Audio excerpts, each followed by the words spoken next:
What I'm here to talk about today is some of the huge changes that are happening in advertising and how some smart brands can use context to get closer to their consumers. I was so happy to see when the theme of the event this year was about celebrating change, because in my brief time at Telefónica, I've learnt a lot about change. And about 30 years ago, Telefónica experienced a revolution in its core business and had to transform from a landline company into one of the largest mobile network operators in the world, where we are today with over 300 million consumers. But now there's a new revolution, and that digital revolution has meant that we've had to transform again into a digital telco. And some of the things that we're doing around that I think are really interesting. So for example, we help power some of the most connected vehicles using our M2M technology, like Tesla, for example.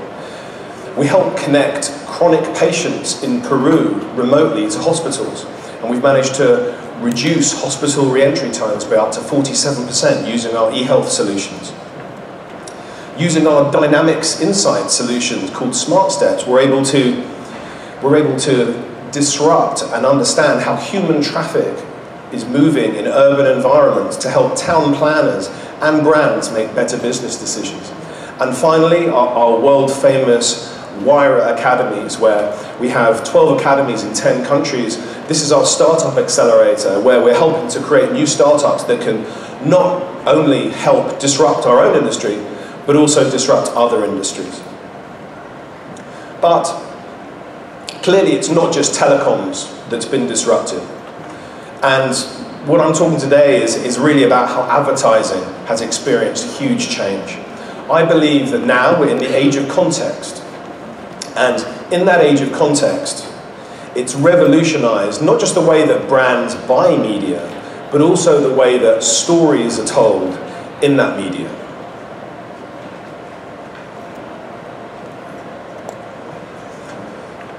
Back in the day, back at the start of media, I guess it was very easy to understand the context of a person. You know, back with radio, the family would sit around the radio, they'd gather, and it's very easy to write stories to these people because you understand where they are. Then radios started moving into cars, and then they had to think about new stories to tell in cars, and they created drive time radio, for example. So again, context has always affected the way that stories have been told. Now, are there any telenovela fans in the audience today? Come on guys, I've heard that this is the most popular TV show in the whole of Latin America. There must be some. Okay. So telenovela is a great example of commercial TV. And with telenovela, as you can see, there is a mini cliffhanger before each ad break. There's a big, oh my God moment that has to bring you back for the episode the next week, and so on and so forth. And what happens is that obviously means higher prices for TV spots, that means more cash for TV companies, and ultimately that means more shareholder value for TV companies. This is a business model that has worked for a long time. So then, by contrast, there is House of Cards. Are there any House of Cards fans in the audience? Yeah. More House of Cards fans. Hurry up, I'm a fan as well. And you know, by contrast, House of Cards is obviously it's Netflix. It's a monthly subscription fee, so you don't need ad breaks. So there's no cliffhangers. There's no oh my God moments. It's actually at a slower pace, and the way that the story is told and the way that people consume the media is completely different. I don't know if you know this, but on Day 1 of Season 3, the current episode of House of Cards, Netflix occupied 45% of US internet bandwidth. I'll say that again, 45% of US internet bandwidth. I find that extraordinary. So we can see that context has always affected the story. And we can also see that mobile is now. But in 2015, people are obsessed by one thing, and that's their mobile. Does anybody recognize this? Yes. No? This is a mobile lane in Chongqing in China. Okay? If you walk on the left there, that's where you can walk in safety of someone not walking into you. And this on the other side is the no mobiles lane, so this is the safety lane. Right? But the reason I'm telling this is to say this is where people's attention are, right? If you look around the auditorium today, if you look at people, you know, I guess I'm probably fighting for attention from your mobiles. If I do a reasonable job today, you'll probably only look at your mobile 5 or 6 times during my presentation. But that's where we are.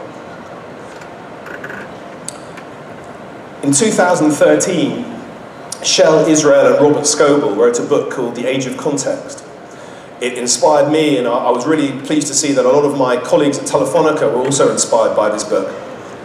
They predict that we're moving into a new era, which is being dominated by a new generation of technology, of personalized technology, that will get to know us better than some of our closest friends. And it's mobile that's unlocking social, data, sensors, and location. And that's going to create a revolutionary relationship in the way that we interact with people, with objects, and the world around us. So mobile is now, and we're living in the age of context, but we don't see mobile as a channel. In the digital era, it brought us programmatic, and we're able to move from targeting channels to audiences. And we were able to unlock programmatic to do that. But in the era, in the age of context, and in the age of mobile, we're able to know so much contextual information about an individual that we can actually understand what it's like to be that individual at that moment. So we can actually communicate with them more than necessarily just target them.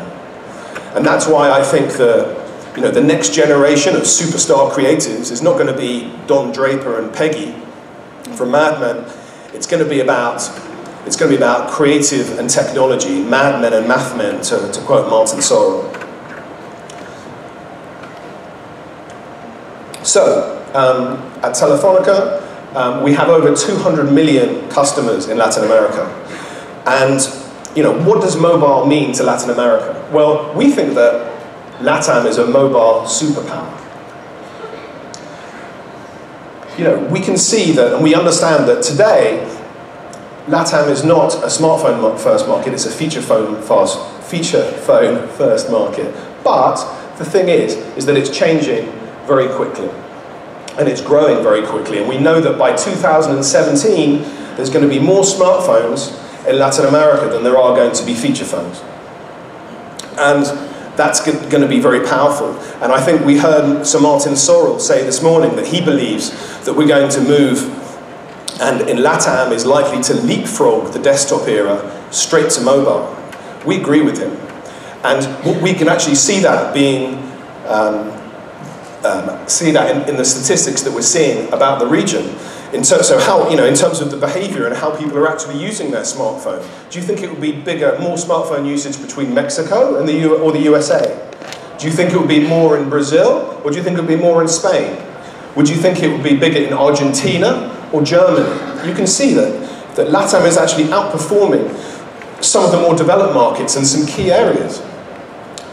Also, mobile is starting to change the way that people shop. When you look at people comparing prices inside stores, we can see that it's very distinct inside LATAM, that it's actually starting to move ahead of some of the more developed markets. Between 26 and 37 in some of the more developed markets, 40 up to 47 in Brazil there. And that's not just comparing price, but when you actually talk about speaking to and communicating with a family member inside the store, that increases again. You can see between 24 and 39, but 42 and 55. Really extraordinary stats. So we can see that LATAM is a mobile superpower. There is a lady called Mary Meeker, who is sort of the poster child of mobile advertising, and people wait for her assessment of the mobile advertising market every year. And she compares time spent on mobile phones with the advertising dollars that are flowing into our market. And she's seen in the US that it's roughly 24% of time is spent on a mobile, but only 8% of media dollars are going there. She calls that a 3x opportunity. When you compare that with Latam, we can see that it's a similar kind of picture. In Mexico, which is the most advanced mobile advertising market in Latam, it's also a 3x opportunity between 7 and 20. And when you then look at where we are today with Brazil and Argentina spend on mobile advertising so low, we can see that that opportunity is even bigger, moving to a sort of a 7 or 8x opportunity. So we expect to see very big growth there. So we can see that Latam is a mobile superpower. But I've established, or I think there are 3 rules that brands can follow if they want to win in advertising in the age of context. The first is related to connectivity, and I think a lot of people have seen the Maslow's hierarchy of needs and basically how things like Wi-Fi and battery life are becoming the center of our universe. And some smart brands have actually started to sponsor connectivity and sponsor phones being charged in airports. And it's really interesting just seeing the Spotify presentation. You can see the amount that people are streaming now is absolutely skyrocketing. People have never been downloading and been so hungry for data than they are today. And we can see, because we're a carrier, that over 25% on average across LATAM, people are coming to the end of their data tariff. This means that there is an unanswered need. People are hungry for more data. And we think there's a big opportunity for brands to be able to provide relevance to their consumers by providing that connectivity. We think that sponsored data, we think that connectivity can be the next universal utility brand experience.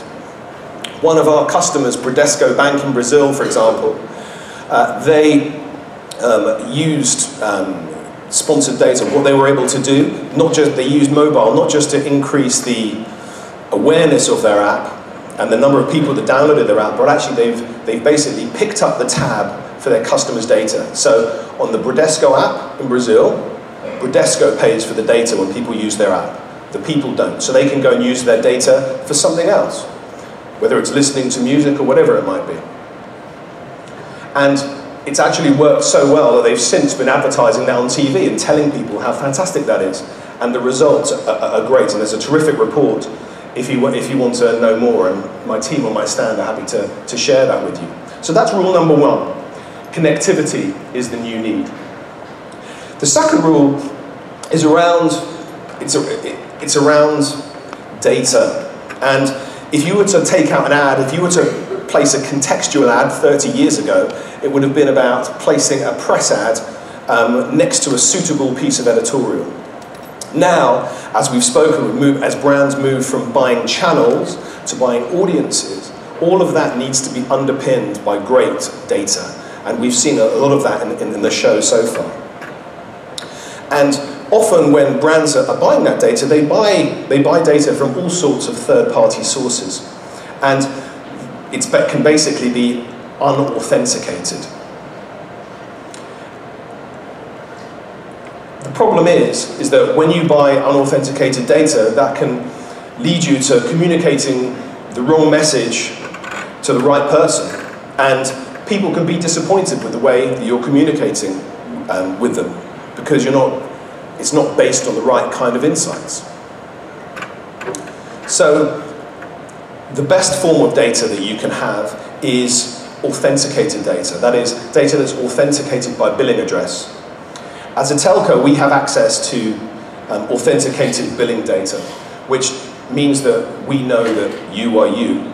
And not just that, we have access to certain behavioral data, so we can understand not just how you're behaving online, but also how you're behaving offline, and some of the great contextual opportunities that I've spoken about already. And we partner with our sister company Axonics to take our data into the programmatic market to unleash that. So that's the second rule. Get closer with high quality data. Make sure you're talking to the right people. Finally, The third rule is around creativity. And 3 years ago, I spoke at the Cannes Lions Festival, and I spoke about the key behaviors amongst mobile users and how brands should see it. And I thought that you could see that they are the kill time, save time, or they can use it for prime time. And whilst as those core behaviors have actually stayed, and whilst those are still true today, the technology has moved on. But unfortunately, there's still a lot of desktop thinking that's going into mobile creativity. And we have such a fantastic opportunity here to be able to use this contextual information to be able to create the kind of messages that people haven't seen before, really, in new ways. Behind me is an example of a service that's recently launched in Spain where people can actually order a product directly to where they are, not to their home address or their work address, but actually where they are. Here's an example of them getting a delivery on the beach. I'm not saying that this is necessarily right for all brands, I'm just saying this is a different way of thinking about targeting advertising. It's a different way of thinking about contextual creative. And it's something that, I think with all of the great and the good of the Latam media and creative industry today, it's something that, we might be able to do something about. And, Telefónica would love to help however we can to do that. Because I think there is a whole new generation of creatives out there who have yet to really express themselves with this contextual data, with this contextual information. And I think there's a really big opportunity to elevate what we do. I'll quickly share a case study with you now that was actually done in Guatemala a couple of years ago, which I think is a great example of contextual creativity. It's got quite a loud soundtrack, so it might wake you up a little bit, if nothing else. Yeah, at the Nike store, there he is, he's getting the message. There's a promotion for Feedback. And thinks, yeah, we got him. Big bubblegum!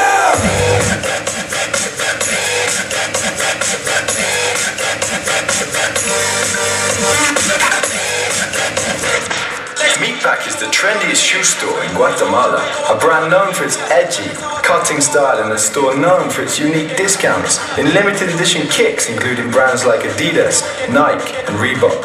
An icon for the sneakerhead subculture with over 60,000 fans on their fan page in less than a year. They needed to launch a new promotion to live up to their hardcore fans, an innovative way to earn your discount. We created Hijack, an enhancement for the official Meatpack app used by our customers. Using GPS tracking technology that marks every competitor's store of the brand sold at Meatpack, so every time one of our sneakerheads enters one of the stores, it triggers a special notice with a promotion. Hijack sends an alert to the person's mobile with a discount that starts at 99% and decreases by 1% every second that goes by, making the countdown stop until you reach our store.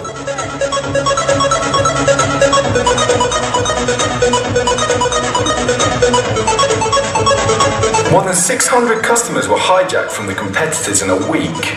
One customer, Pedro Rodriguez, got a record-breaking 89% discount. This is the first promo campaign that started the sale in the competitors' stores. What a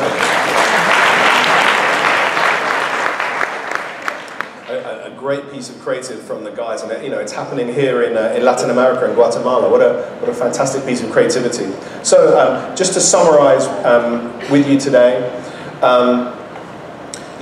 the three key rules of how to advertise in the age of context. The first, connectivity is the new need. We're looking for beta partners for our sponsored data product, and our team on the stand will be very happy to talk to you about that. Secondly, get closer with high quality data. Make sure you understand who your customers are. Speak to us and our partners Axonics on our standard side as well. And then finally, context unlocks creativity. And with the people that we have in this room today, I think there's a real opportunity to unleash this contextual data and do some really brilliant thinking so that we're not still talking about this Guatemalan example in 2 years as well. So that's it from me. Thanks very much for your time. As I said, we're looking for beta partners, and these are some of the brands that we're already working with. And please come and talk to me and my team outside if you get the chance. Thank you very much.